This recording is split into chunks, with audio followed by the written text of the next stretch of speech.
I think we still have a chance, of course. I don't think we'll get knocked out. I think this is more of like a slap in the face, like, hey, you're here, right? Gotta wake up. We've been here for a little bit, but we haven't been on the stage for a while, so.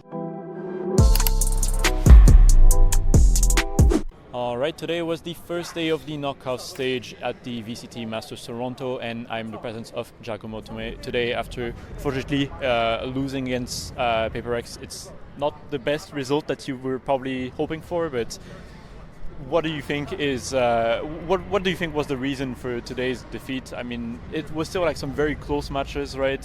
Very close maps. So, what do you think? I think it's just we had a slow start because we haven't been on the stage yet. It's a little bit uneasy up front. We started to get it down. We started having good rounds, but then it's been a bit since we've been on stage as well. So since an international stage as well. Our last international scene was in Bangkok, and we runners up, but we were trying to replicate what we need to do in the server and put it on stage, but it's just because we didn't have the first few games. This is our first game in, so it's unlucky. So. A lot of people always talk about that, right? Like having to go to Swiss stage, you get like more experience in, you get to find your weaknesses and have more shots to like improve and everything. Do you think it's actually like a big advantage, and it helped Paper X as well, coming as like the third seed? Like they had a lot of things to work on, especially since they brought a new member in, right? Yeah. Do you think this is something that really helped them out in this match particularly? Yeah, I think for certain teams like Paper X, I think there's some teams that don't benefit, but Paper X is one of those teams that benefit in learning what's wrong with their game. Finding the gaps of their own gameplay, which equals into finding the gaps in our gameplay. That's one of the teams I was actually worried about finding the gaps of, and I was trying to counter it. It did work a little bit, but we weren't able to close it out as a team, so it's a little bit harder for that. Some teams, like I'm not gonna say what teams are other, but some teams like us coming in with no experience, we don't know our gaps. We have scrims on it, but it doesn't mean it's the best results that we need in the scrims. So being in the lower bracket might help us with the lower run, because now we know our gaps. Not on all maps, but now we know it's our last chance, and that's going to help us out a lot as well. Yeah. And there's something that in the press conference your coach was talking about as well, how he almost expected that you guys would start a bit slower than other teams as well. And I just want to ask you were talking about scrims. How's it been going behind the scenes since, as you said, it's been a long time since you last played, right? Like you had a long break because obviously, the time to travel between the event and everything. How was it before, and did you also expect that it was going to be a bit rough today, or what were your thoughts side of it? I never expected to start rough. I always expect to start hot. That's how my mindset usually is when I go in. I guess it's getting shut down or not knowing what to do, or as a whole, if the team's not confident in some certain stuff that we usually do, it kind of brings the morale a little bit down. It's everybody's trying to find the way to bring everybody's morale back up and find the sweet spots that we need in our gameplay. The scrims haven't been that bad, but they're not that great either. It's just scrims. NA kind of has some good teams, and then they have some bad teams. I mean, teams are still prepping for EWC as well, so it's like we can't even scrim those teams as well because we have to play in that tournament as well. So it's like we have a bunch of people that we scrim, but it's not as much as we wanted to, or the better teams. Like we don't scrim any teams here because it's we might play them, eventually. So.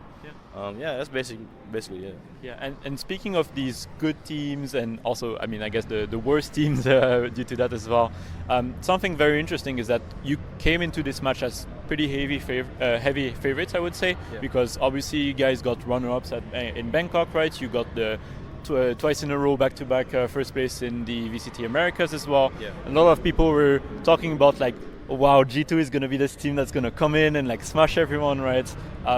What do you think this match means for general expectations for the tournament going ahead?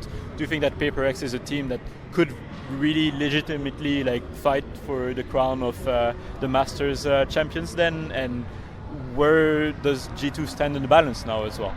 I wouldn't say they would be I don't think they would be able to get the crown still. I think they're still one of the teams that, if a team knows how they're playing, or they've been in this tournament a little bit longer than them or as much as them, I think they're pretty easy to beat. I think we just failed as a team and some individuals as well, for me as well, against that. So I think I wouldn't say they have crowned yet. I mean, there's stronger opponents like I say Gen.G, XLG, and even RRQ. I think those are my top three right now for the tournament. For us, this is just a learning curve that we had to learn. We heard it from our IGL or coach. It was just some gaps we had. We didn't have a good defense today. And it's across all maps. Our attack was fine.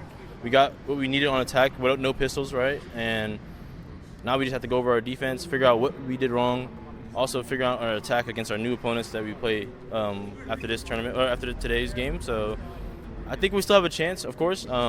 I don't think we'll get knocked out. I think this is more of like a slap in the face, like, hey, you gotta, you're here, right? I'm like, gotta wake up. We've been here for a little bit, but we haven't been on the stage for a while, so that's kind of how it is. Yeah, and we'll talk about your next opponent just after this as well. But you mentioned as well, like your top 3 teams, for example, and a lot of people were clowning G2 a bit for picking Paper X, right? Because you could have picked Genji instead. But from what you're saying, you still believe that Genji is probably a stronger opponent than Paper X was today. Yeah, I think learning from watching them and playing them a long time ago, they always have like a good discipline and they know how to team play a lot better.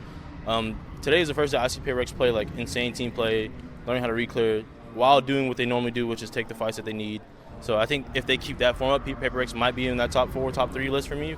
But Genji is still like higher up because they just have better team play. They know what their system is, Also, they've been playing and going insane these past few games. And RIQ, they have Jemkin, XLG, Raga, like these duelists are like insane, and I think that that momentum that they bring to the team and how they play for the team is the biggest X factor I've seen so far in this tournament. And something funny as well is that usually people always target shooters as like the esports where the Americas and the EMEA can actually win, because I don't know if you follow like League of Legends and stuff, but like the Koreans over there they took over. They take everything. But there's a worrying trend right now, and I don't know what you think about it, but since pretty much last year, we've seen the Pacific region and China as well step up a lot. They've been winning everything since Madrid, I believe, right? So what do you think is going on right now in terms of the balance between the regional strengths and everything? Do you think that the Pacific region, for example, or China even right now, is looking like some of the best regions right now, or are the Americas still up there? I definitely think there's some American teams that, like, I would say like us and Sen, and one more team. I don't know who would be there yet. I still gotta wait for that. But we were talking about it during this event, even prior after winning stage 2. We're like, hey, like we just need a boot camp, not an EMEA, because EMEA is always behind right now. There's only one team left here now, right? So we know that EMEA is like not in our bucket list to go back to do our off season at for the end of the year. We know like all the teams in Pacific are insane playing. The Wolves guys, XLG, they're playing out there. There's a lot of more teams in Pacific, so they have more scrims, they have more diversity in their comps. Americas is like pretty decent, but it's like I don't see the passion that much. People are just usually just copy and paste whoever's like doing good in for that map or whatever the case is. But you can tell the difference. Like these double duelists, Pacific teams are like they're insane. They have their ideas around what they need to do in the map, but they're also shooters. So in Americas, I wouldn't say there's too many shooters. In EMEA, I don't think there's any shooters that much, except for like the top team like Fnatic and stuff like that.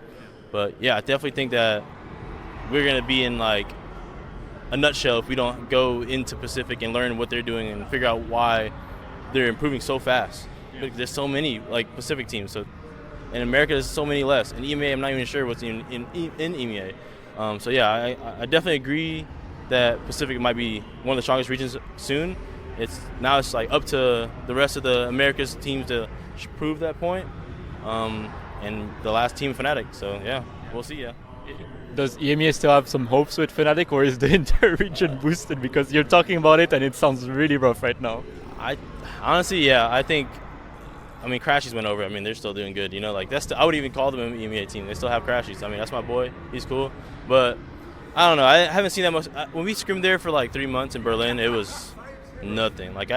They did nothing. Like there's only like the Turkeys, like the Turkish teams, like Foot and stuff like that. They're insane. But like unfortunately, they had to make it to this event. But it's usually like one good EMEA team, the Turkish team, and then those are my 2 favorites for EMEA. And then Americas is usually like if I'm included, I'll be in the server. In another American team like Sentinels. And then Pacific, you always know it's EDG. China's like EDG. We have Trace. We have even Billy now is going up, and even Wolves. Like there's all these Chinese teams are stepping up. Pacific, all these teams are stepping up. I've been watching Karen for a long time. Whenever I was playing Smokes, and then now I see him in the stage, winning stuff. Winning Shanghai and stuff like that. So yeah, the Pacific's gonna go up. But I would rate America's number 2, Pacific number 1. Oh wait, actually I might have to put America's 3 because China's been doing well. So. Pacific, China, and then us. And then, EMEA. It has to be the bottom. Fair enough. And another question I had for you as well was, obviously 2023 was like the peak for you, right? You won champions. 2024 was a bit rougher, and now you're back on G2, and it seems like there's a lot of positives going on. I mean, obviously today is a bit more of a negative, right? Yeah. But do you see 2025 as like the big year to like earn your redemption and be able to step up to the next level? Yeah, I would definitely say it's a redemption year for me because last year I didn't really play in internationals.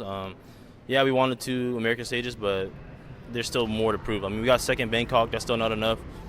Definitely taking the trophies home for these guys is like one of my goals. We just haven't hit that flow state yet where we know we're back in this. We know we're here. That's what I was saying at the beginning of this interview. It's once we find that sweet spot, we're going to be just crushing it. Okay. We have to close off, but just lastly, do you have anything you want to say to G2 fans? I mean, love the G2 Army. Love you guys for supporting us, and catch us in a couple of days. We're going to close it out. We're going to be good in these lower brackets. So yeah. Perfect. Well, thank you so much for taking the time to talk to us today. I wish you the best of luck, obviously, in the lower brackets. XLG or Sentinels, do you have a prediction? That's what's playing right now? Yeah. I want to play against Raga, but I mean, if we beat Sen, if Sen comes out, we beat him again. So that's my goal. I mean, that's our hope. We hope Sen wins, but I want to play against Raga. Perfect. All right. Well, thank you so much again. And for now, I wish you some good rest and good prep for the next few matches. And see you soon. See you soon. Thank you.